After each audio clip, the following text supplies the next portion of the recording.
ભારત બાદ સુતેલું મહાનગરપાલિકાનું તંત્ર જાગ્યું છે। જર્જરિત થયેલી 20 શાળાઓ બંધ કરવા નોટિસ, 10,000 બાળકોના જીવ બચી ગયા।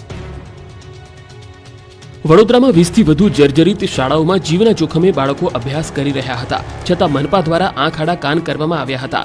પરંતુ જાણે કોઈ હોનારતની રાહ જોતું હોય તે રીતે વડોદરા મહાનગરપાલિકા હરણી હોનારત બાદ સફાળું જાગ્યું છે। વડોદરાના 10,000 બાળકોના જીવ બચાવી લીધા છે। વડોદરા શહેરમાં જર્જરિત થયેલી શાળાને અંતે બંધ કરવા નોટિસ ફટકારી છે।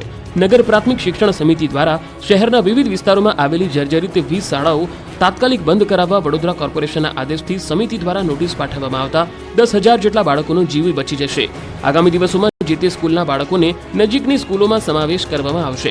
જો તંત્ર દ્વારા આ નિર્ણય ત્વરિત લેવામાં આવ્યો ન હોત તો ગમે ત્યારે મોટી હોનારત સર્જાવાની શક્યતા હતી। વડોદરા મહાનગર સેવા સદન દ્વારા નગર પ્રાથમિક શિક્ષણ સમિતિ દ્વારા સંચાલિત જર્જરિત સ્કૂલોનું સમયસર સમારકામ ન કરવાના કારણે સ્કૂલોની હાલત દયનીય બની ગઈ છે। સમિતિની શાળાઓમાં અભ્યાસ કરવા માટે આવતા ગરીબ બાળકોને જીવના જોખમે અભ્યાસ કરવાની ફરજ પડે છે। હોડી દુર્ઘટના બન્યા બાદ સમિતિ દ્વારા તાત્કાલિક જર્જરિત શાળાઓનું સર્વે કરવામાં આવ્યું હતું। સમિતિની 119 શાળાઓ પૈકી 20 શાળાઓના બિલ્ડિંગ જર્જરિત જણાઈ આવતા તમામ શાળાઓને તાત્કાલિક ધોરણે બંધ કરવા નોટિસો આપવામાં આવી હતી। નોટિસો તો આપી દીધી, પરંતુ જે તે સ્કૂલોમાં અભ્યાસ કરતા બાળકો માટે બંધ કરવામાં આવનાર સ્કૂલના 100 મીટરના વિસ્તારમાં આવતી સ્કૂલોમાં વૈકલ્પિક વ્યવસ્થા કરવાનું તાત્કાલિક આયોજન કરવું મુશ્કેલ છે। જો કે સ્કૂલો બંધ કરવાના સમાચાર વહેતા થતા બાળકો અને વાલીઓ મૂંઝવણમાં મુકાઈ ગયા છે।